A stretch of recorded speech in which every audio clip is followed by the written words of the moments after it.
Welcome to Haunt Weekly.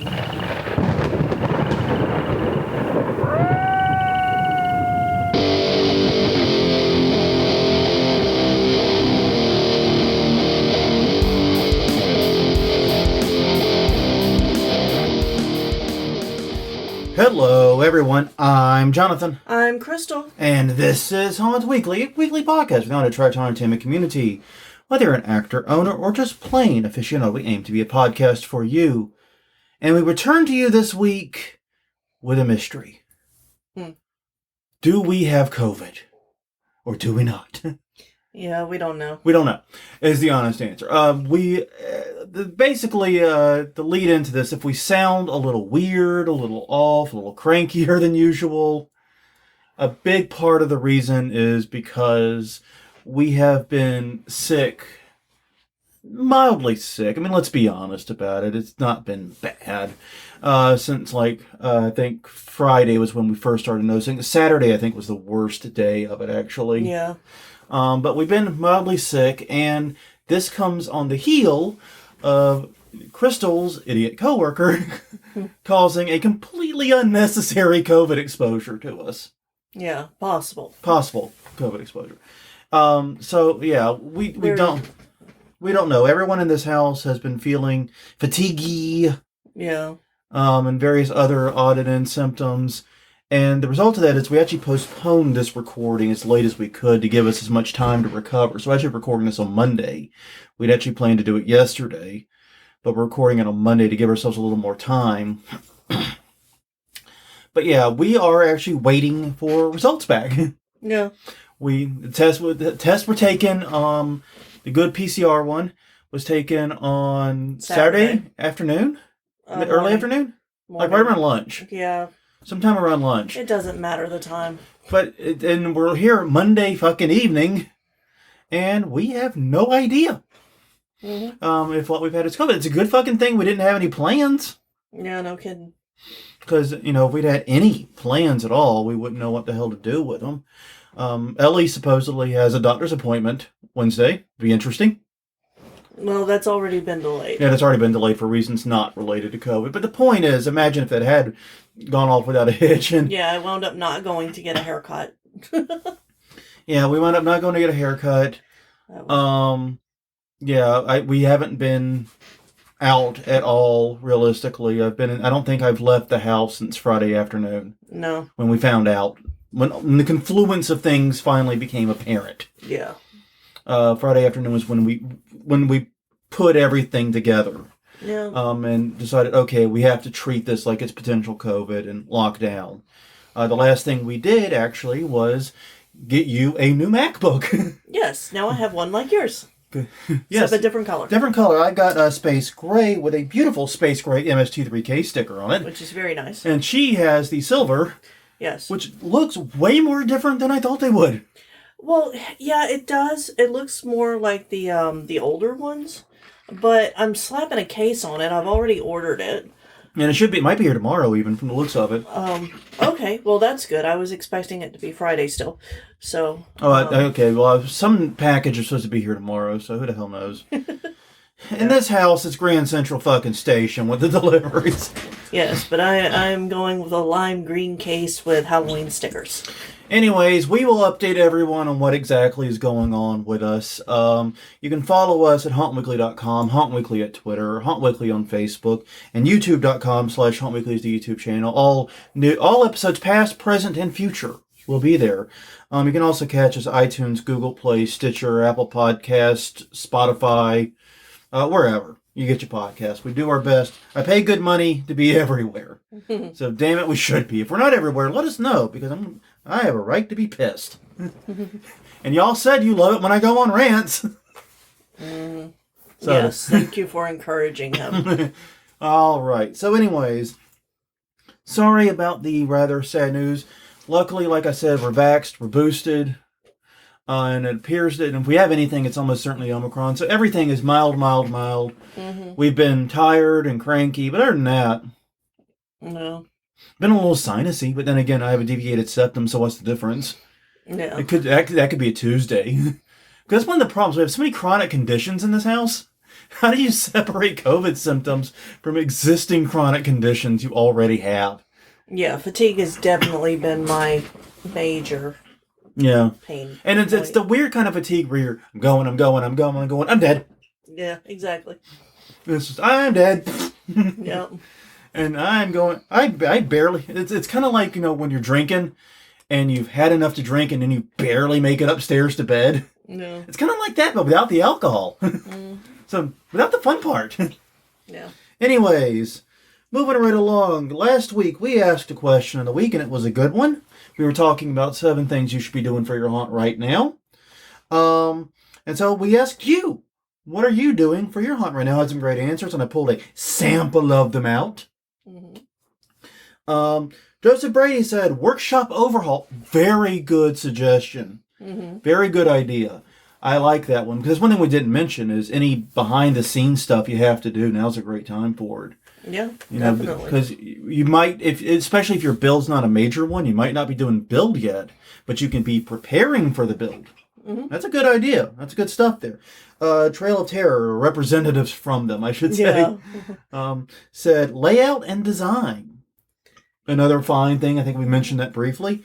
And my personal favorite this week, Brian Barnes, long-time listener, according to his post, first-time poster, says, finishing the post-mortem and prioritizing process. And yes, Brian, you are not just a listener. You are take the harder. Because you even use the term post-mortem. Yeah. One of Crystal's favorite terms in the world. Yeah. Well, I think pre-mortem beats it a little bit. But yeah. Well, it's a little early for the pre-mortem. If you haven't finished the post-mortem yet. It's not. Well, okay. Yeah. So they're going to do the post-mortem. And they're prioritizing their projects for the new year. Also, great suggestions. Yes, and then there were several people that said not a thing, which I understand completely. That is perfectly fair and valid, too. That, I think 3 or 4 people definitely said that. I didn't, So, yes, we understand. All right, but on that note, we have this week's question of the week, and it's a fun one. I worded it very carefully on purpose. Because this week's question of the week is, what was a time a haunt genuinely surprised you? Now, notice the word surprise, not scare. It could be a scare. Because surprises and scares, all squares are rectangles type things. But I want a rectangle, not a square. What's a time a haunt really surprised you that you loved? Did something that you did not expect, whether or not it scared you? Crystal, you got any thoughts on that one? Waterloo Sportsman Club. Waterloo Sportsman Club was way bigger and more interesting and entertaining than it had any right to be based on the flyer. Yeah, I mean, we need to actually go back, and I think we may even do like a whole episode about that haunt. Yeah. Just because of how incredible that experience that was for us. Because, I mean, I think that Raven's Grin Inn and maybe Camp Blood are all haunts that we kind of found out about through whispers on the wind. Yeah. And ended up having really special experiences at. But the thing about Waterloo, what she's talking about is basically we were not actually planning on going to another haunt that visit. No. We were doing stuff with Ellie and her son, and we were in the St. Louis area, or the Illinois side of St. Louis, so southern Illinois. Yeah, so deep southern Illinois. Yeah, so we visited the bigger haunts in the area. Yeah, we did the Darkness, we did Limp Brewery, and less said about it. Yeah, we went into a little costume shop for something. I think we were trying to find something for Shawnee. Yeah, I think it was a blue morph suit or a green morph suit. Yeah, he wanted something for Halloween. I don't remember what it was for the life of me. Yeah, I think it was a morph suit. But anyway, they had the flyers at the counter, and they looked like they were hand-drawn kind of things. Yeah, it was the old school JC Haunted House style flyer. The blood letters and the big text. And the random font choices. Okay, you and I are thinking of 2 different flyers. No, it had... But yeah, it was very homemade feeling. It felt homemade, and it was an bright orange flyer with black lettering. Yes, it was. Yes. So you could see the fucking flyer from a mile away, but you couldn't read it till you got up close. And we're like, what is this? And we actually, all of us pulled out our phones, even Ellie and Shawnee. Mm-hmm. Like, where the fuck is this place? Yeah. And we're typing it and we find it. And we're like, we can go there. Yeah. And so we wrap up whatever we were doing that evening early enough. Mm-hmm. And we're just like, let's go to Waterloo. And then it's in the middle of nowhere. Yeah. And we get there and we're like, oh man, what have we done? We've made mistakes. And it ends up being an absolutely incredible experience. And like I said, I'll save more for later. But I know we mentioned it 100 times.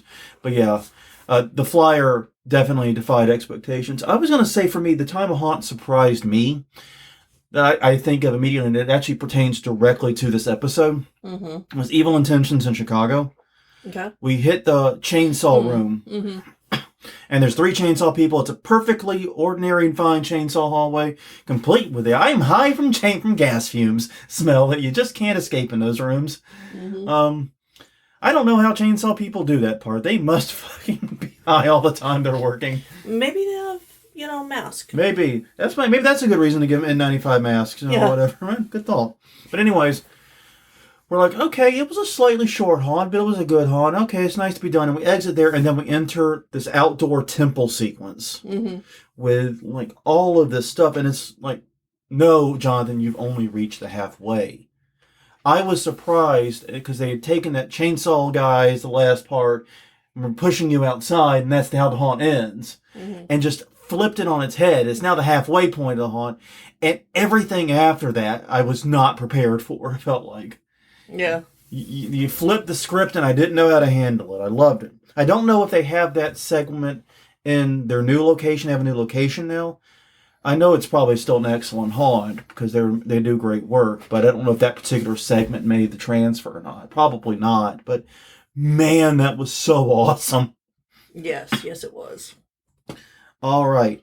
So this week's kind of a weird topic, I admit it, but it's been one I've been wanting to talk about for a while. I mentioned it to Crystal a while back, and I think I've thrown hints I'm going to come to this over a few weeks, of podcasting, because I really have been wanting to talk about this, but it is, the topic this week is pacing your haunt, or haunt pacing, more broadly. And the idea is this. Look, we are all, right now, even if we're not actively doing it, apparently half of you are not, according to the responses to the question of the week. Many of us are pulling out our blueprints and diagrams, and we're thinking about the changes we want to make, and we're planning. And yeah, in episode 195, one of my favorite episodes, actually, we talked about haunt scare tactics. And this is all about how to position distracts and startles to keep customers guessing the location of everything. Keep people unsure where the next hit's coming from. Right. It's a difficult art form. Yeah. And it really does require a lot of thinking and a lot of planning. But it is something that can really, really improve the power of each of your scare. Like I said, it's all about varying the angles and orientation of the attacks, attacking high, attacking right, attacking left, attacking ahead, attacking behind, attacking, everywhere you can, and mixing it up through the haunt.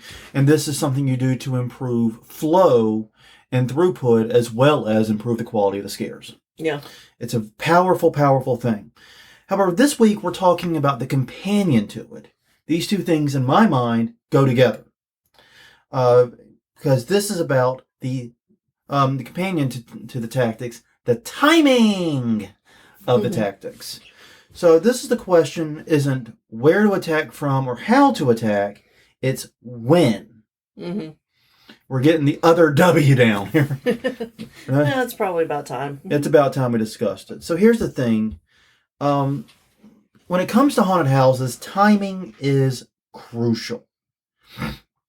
And anyone who tells you otherwise probably never designed a haunted house or went to a haunted house or really knows what a haunted house is. Because Well, yeah, and it's not just something that's useful in haunted houses. It's used in lots of industries. I mean, yeah. And the thing I would say about this is, imagine you sit down to a horror movie and it's jump scare after jump scare after jump scare after jump scare after jump scare just for 90 straight minutes. Yeah. You're going to get bored. Yeah. Or if it's just boring until the very end. Yeah.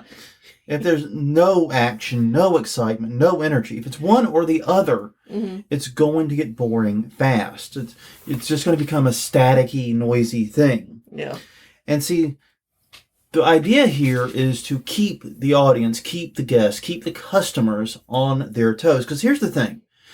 Even if they don't admit to do it or do it consciously, customers are going to try to predict a scare. The idea is we're putting them in an environment where we're setting them on edge. Their fight or flight instincts are activated, often from the minute they come in the door. Yeah. And when that is activated, they are seeking the next quote-unquote threat. They're trying to find where it's coming from. Right. And that is what we are trying to foil. Yes. Yes. We're trying to surprise them, as you said. Yeah. This is about trying to take the human instinct of finding patterns, which our brains, if you study our basic psychology, human beings are pattern-finding beasts. Yes. We are amazing at finding patterns. To the point we see patterns in places patterns don't exist. Looking at you, conspiracy theorists. Exactly. That's exactly who I was thinking of. And it's true that the reason conspiracy theorists exist is because our brains, our lizard, monkey brains, whatever you want to call them, fundamentally seek out patterns, even when there isn't one. Because think about it. Primitive man is alone in the prairie or whatever, and there's a rustle in the grass, and then a lion jumps out and eats his buddy. Yeah. And then so the next time it happens, the human's going, there's that rustle in the grass. Get ready for a lion. Yeah. You know what I mean? Get your spear ready. Get your weapons ready. We got a lion. Yeah. And now they're able to respond. That's how our brains evolved to recognize those types of patterns. It wasn't meant to evolve to recognize, like societal patterns or, like the ones we have to recognize today. That's why we have computers analyzing patterns in stocks and things. But for abstract patterns like this, human brains are top dog. Yeah. Number one, unbeaten. Oh, yeah. We can make those connections. We can make connections even when they don't exist. Go, people. So, yeah. But here's the thing. In order to predict a scare, 3 things are necessary. First is where the scare is going to come from.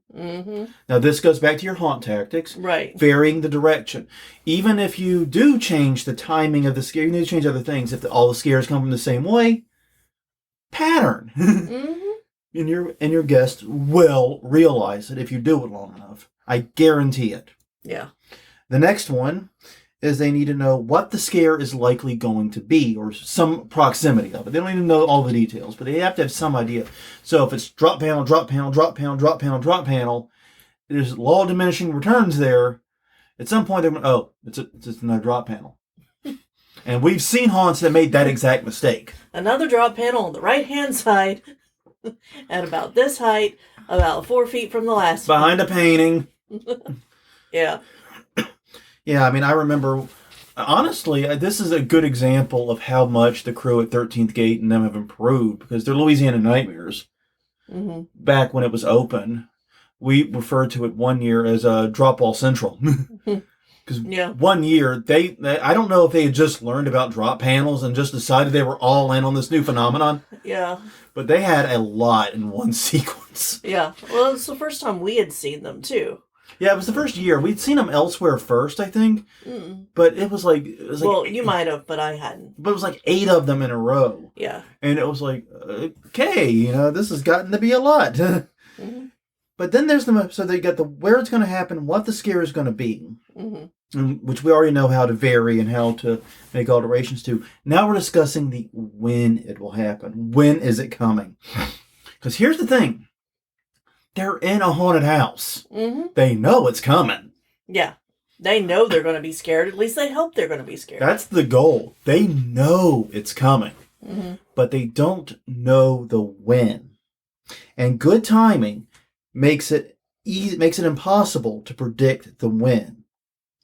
And as weird as it sounds, as we're going to get into in a little bit, good timing in a haunted house is actually the opposite of what it means on your watch. Yeah, yeah. Yes, you want to be offset. It means the exact opposite of how we typically. Usually when we say good timing, we mean very, very accurate and predictable. No, we mean the opposite here. Mm-hmm. We want to thwart that. Good timing means shit timing. Mm-hmm. Hashtag, quote, Jonathan Bailey, 2022.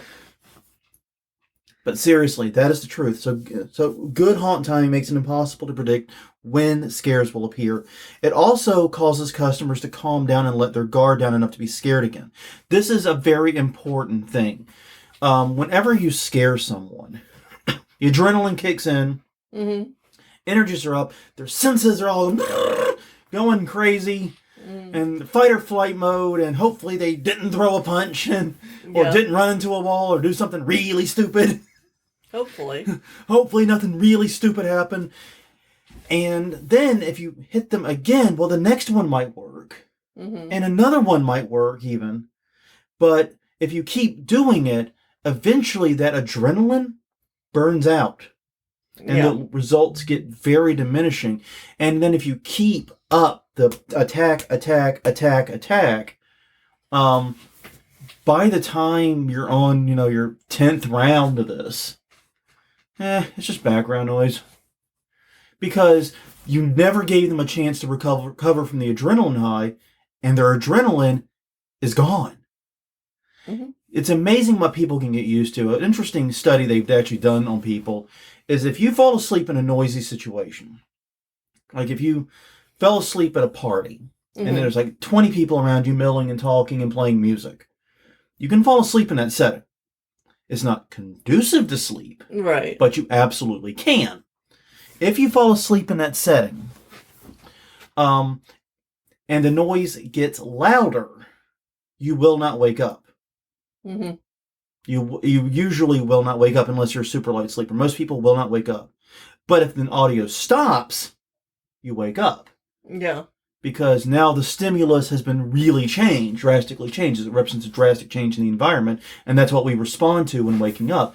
It's very similar with the stresses and calms. Whenever you hit someone, if you don't give them a change, they don't come back down off of it. And then they just eventually learn to tolerate that stress. But this is what so many haunts do. It's attack. And basically, this gets people stuck. Because one of two things, like I said, is going to happen. They're either going to get used to it, or they're going to freeze. They're going to get overwhelmed. And you don't want either to happen. Getting used to it means now they're bored, and you have all these actors later in your haunt putting on their best fucking routine, mm-hmm. and getting jack shit for it. Yeah. And that ain't their fault. No. You could have the best haunt actor in the world. If they're in room 12 of one of these haunts that's constantly barraging people, they are not getting anything. They just can't. There's nothing left to get. They are spent. The customer is spent. That's why they need a break. Exactly. They need to recharge the scare juices. Mm-hmm. So yeah, on the other possibilities, people get stuck. If they get too overwhelmed, it ramps up too high, they will literally, we've seen it ourselves, they will drop on the floor in the fetal position and start crying. Yeah. That's not fun for anyone. That's not fun for anyone. No, it's not fun. It ruins your throughput. It does. I mean, you're running a huge line on Halloween, and now you got someone in the third room fucking curled up into a little ball. Mm-hmm. Yeah. So basically, they either get stuck or they become ambivalent. Their shields just stay up and they remain ambivalent, and it becomes background noise. So yeah, don't focus on getting, like I said, this is such a common mistake. Don't focus on getting the most scares possible. That attack approach, it's actually fine if you have a small haunt. Like a home haunt, like most people spend between 1 minute to 3 minutes in our haunt. Yeah. That's fine.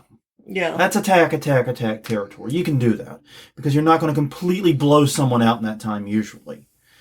But if it's a longer one, that approach is going to wear people down. And we've seen that in a lot of places. In fact, one place we saw it was old, like the very first year we went to the House of Shock. They did that. They did a redesign in later years that provided some respite. They changed some things. You could tell they were paying attention to it and trying to get some interesting scenes and other types of mood in. Yeah, and I think this is something that a lot of new haunts struggle with. Because a lot of new haunts, you go, oh, this works so well on me. This is what I want to do in my haunt. And then you do it so many times that it doesn't work. And then you don't know why it doesn't work. And now you're wondering why the actor in room 7 Yeah. It's just not getting any reactions, even though they're very good. They put one of your best actors in there, and they're getting nothing, and they're getting pissy about it. Yeah, exactly. And that's a big problem when haunts go, especially if you go from like a small home haunt to a bigger haunt. It's a big, very common mistake that people make, and because, like I said, their little home haunt worked because they were constantly scaring people and had these solid startles going, attack. And then when they moved it to the big haunt, all of a sudden now it's just white noise. And they can't figure out what the difference is. The difference is you're burning people out. So yeah. If you really so instead of focusing on getting the most scares, the focus should be on providing the most entertainment and the best scares. So on that note, yeah, this approach gives you a more varied experience. Well, I think of it as texture for the haunt. Yeah, and we've talked a lot about the different types of scares that there are. And so we'll be referring to those too, I'm sure, through this. Oh, yeah. It makes the scares you do have much more effective. And here's the thing, it makes your haunt seem bigger and longer. Yes.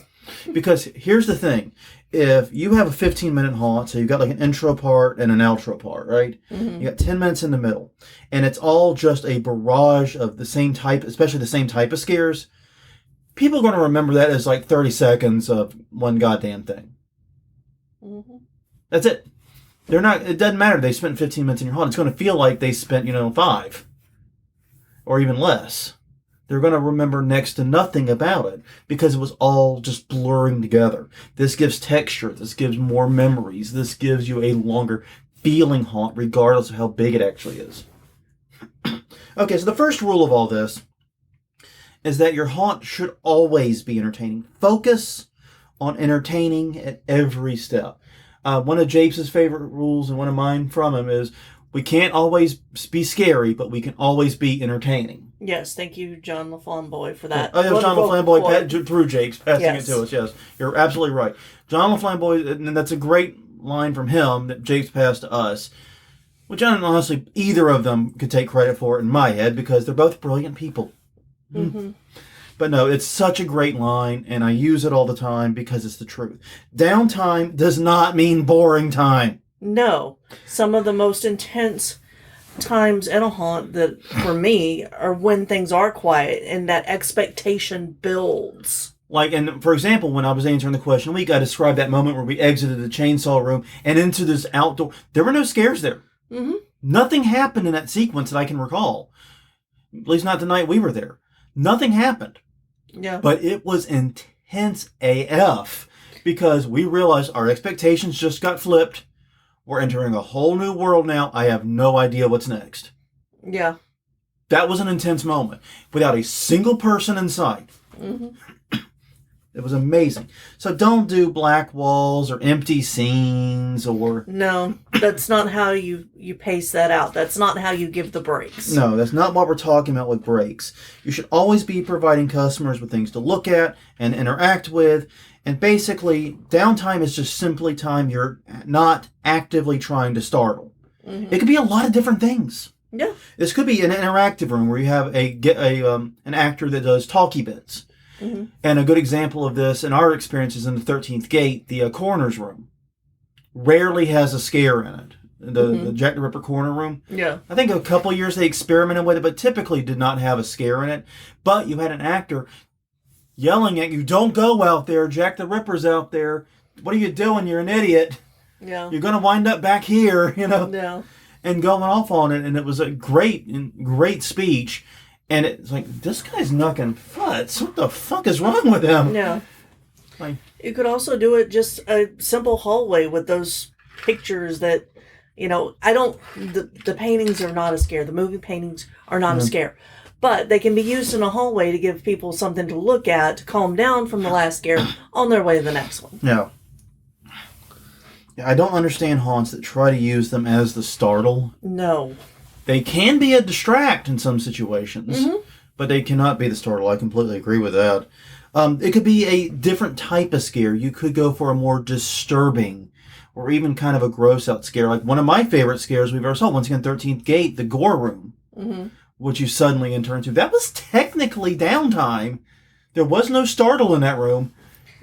Yeah, that's one of the few times in a haunt that my brain broke. Yeah.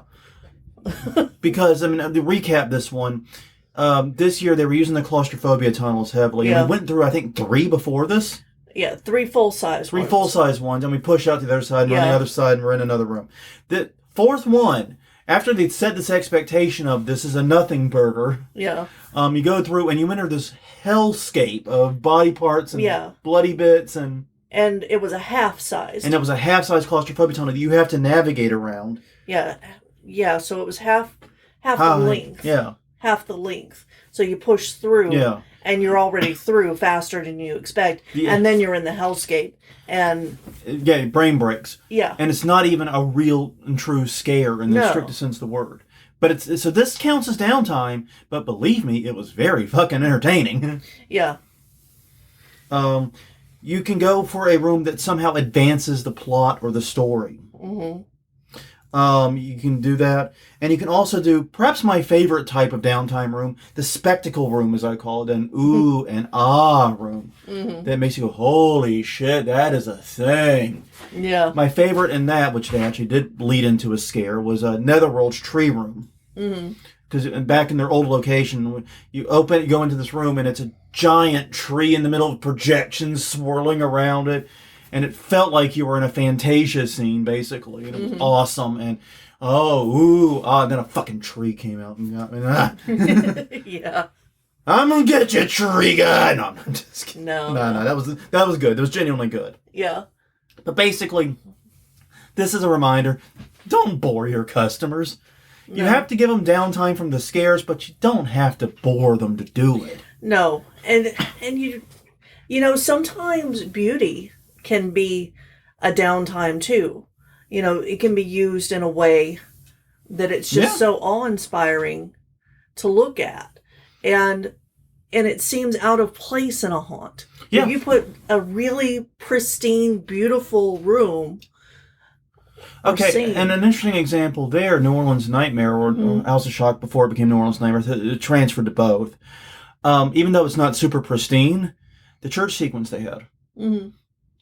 Other than the steeple falling through it, if you take that element out, it was a very beautiful church. Old rustic church. Yeah. Very well done, and there usually was not a startle in that room. Yeah. It was meant to set a mood, a somber mood, but a very pretty somber mood in many ways. Yeah. And you're walking around the pews, trying not to bang your shins. Yeah, I think that's something that haunts probably don't do enough of, is include beauty with the terror. Yeah, I agree with that. I think haunts believe that everything they have to do has to be within a certain spectrum of emotions it elicits. And I don't think that's true. No, because if you get away from that, then it's more impactful. And I really, like... Okay, this is going to sound so fucking stupid. But every time I have found myself in an actual children's haunt, like there was that one at, not Folklore, what was it at? No, it was Folklore. In Atlanta. Also the crappy one they had at Revelation that we don't discuss anymore. Yeah. But anytime I actually found myself in a children's haunt, usually because I make a mistake buying a ticket. Right.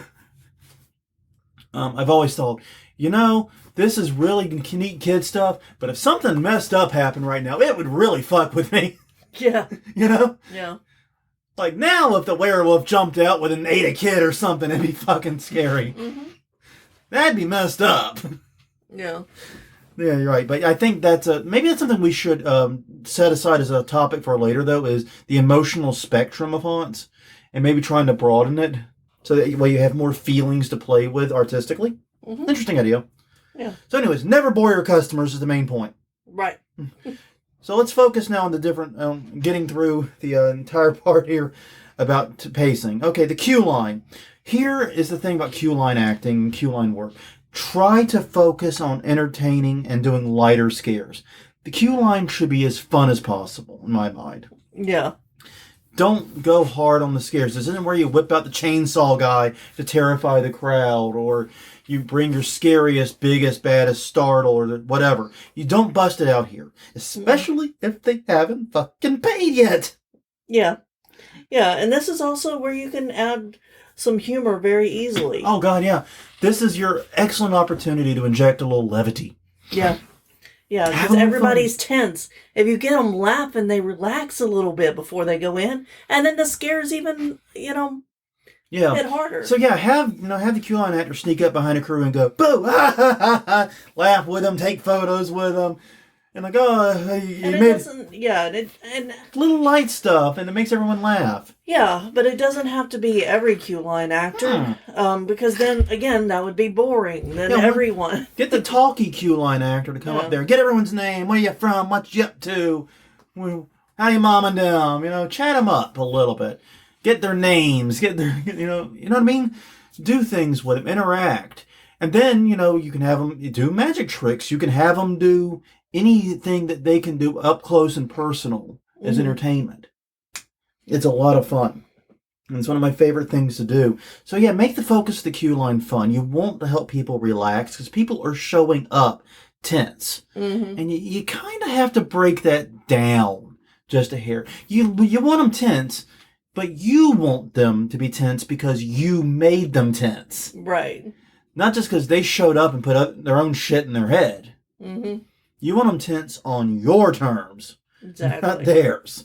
So people are already nervous. Let them have fun. Let them maintain their excitement, their energy. Keep that energy high, but let them have a little fun. Put a smile on their face, and let them think this isn't gonna be so bad. Now, here's the thing. One of the reasons I love haunted houses, and I'm looking forward to hopefully going to some in 2022, is because I love the energy in the queue line. Yeah. I've been through hundreds of haunts now. Every single time, especially as I get near the front of the line, I get the little butterflies in the tummy. Mm-hmm. You get that little, ooh, we don't know what we're getting. Even if we've been to this haunt 100 fucking times. Yeah. We don't know what we're getting into, Shaggy. Yeah. We're getting excited. We're like twitching and boogieing around. Energy's building, I love that. You want to encourage that, but you don't want to encourage them to be so scared that they are already broken before they get in. Right. You want to get them right at that buzz. You want a good buzz going, but not a high. You know what I mean? Not a full on high. Mm-hmm. So the beginning of the haunt, this is where you ramp up. Like I said, people are nervous on the way going in. So those shields may already be up, especially when they transition from queue line into the haunt. They may have raised those shields instinctively. Whoop, all right, we're supposed to get scared now. So don't hit them right off the bat. It won't work. Like I said, their shields are up. They're already on edge. It will not work. So what you do, bring them in. Maybe lull them in with some calming music in the beginning. Use your sound design here. Lure them in. Calming music, a calm scene. It's spooky, but calm, sedated. Mm-hmm. And then have them, maybe they're going down a hallway or something. And then as they get around, the music starts to ramp up, get a little more intense and get a little louder. And they're getting closer to the source of the music, even. And then the scene starts getting a little more disturbing. And use this time to really, really ramp up how the tension a little bit here. And like I said, I don't want them to be comfortable. But you want to make it so that initial shields up, we're in the haunt, fades away. Yeah. So that way, they're no longer on their heightened guard. They may be agitated, maybe looking around a lot, but they're not ready anymore. Because you can only be ready for a scare so long before your body has to get off that heightened alert. It has to go from DEFCON 5 to 4, Yeah. It's got to go down that notch. Yes, it does. You can't maintain 5 very long. If you're that primitive man in the grass, and the grass moves, and nothing happens for 5 minutes, or you've eventually got to go back down to whatever. It doesn't work that way. You will literally break your brain.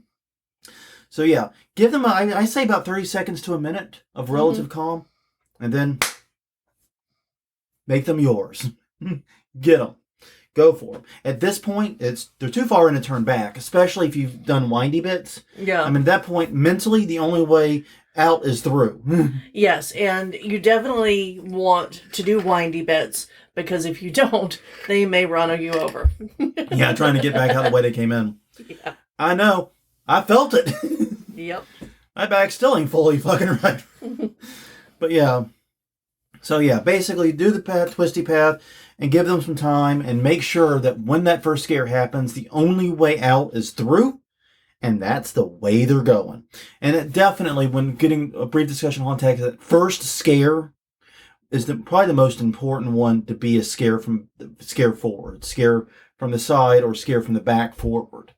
Because once they've established that's the way to go, then you can sometimes play with the angle of attack a lot more. But in that first scare, they need to know, that away, asshole. All right, then you got the middle of the haunt. The key word here is unpredictability. Yes. I mean, it might seem natural to do scare, break, scare, break, scare, break, scare, all the way until the end of the haunt. But once again, humans, pattern recognizing machines. You hit them with a scare and they realize, oh, well, it's at least 30 seconds before anything else happens. They're going to figure that out. Yeah. And they're going to, oh, thank God it was a scare. Yeah. I now get a break. Yeah, exactly. And you think that's crazy, but it actually happens. It's like, because then as the break-ins, they might get more tense because they know another scare's coming. But then when the scare's, oh, thank God, it's over and we're moving on. It's the opposite. Now you're not scared, you're providing them relief. Yeah.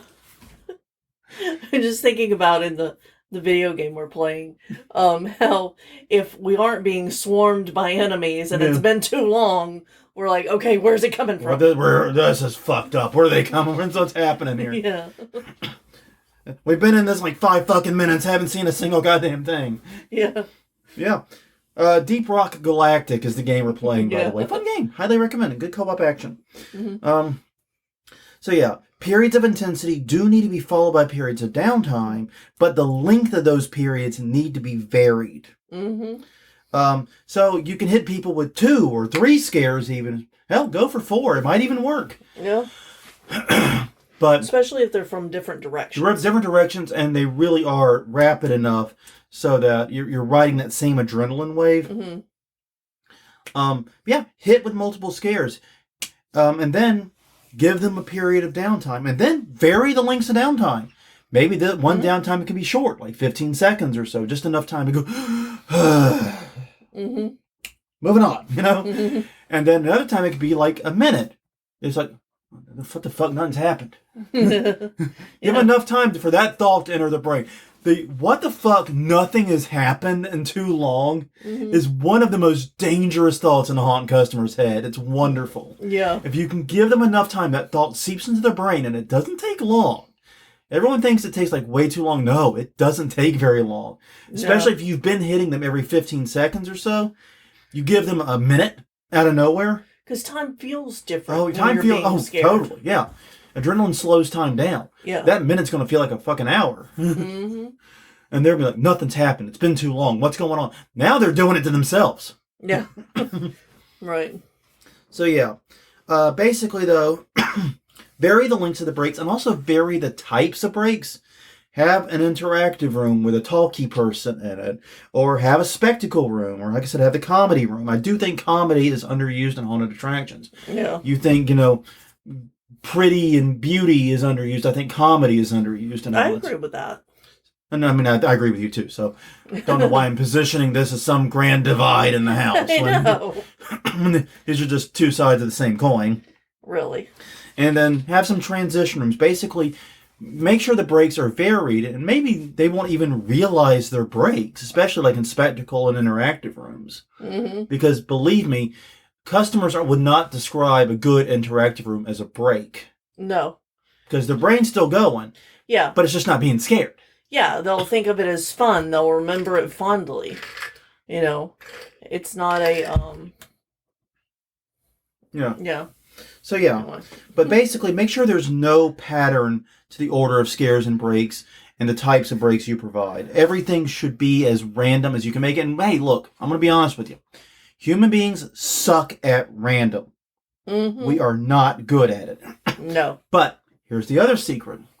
Because of the physical restrictions of your haunt and its layout, you're going to have some randomness introduced organically. Mm-hmm.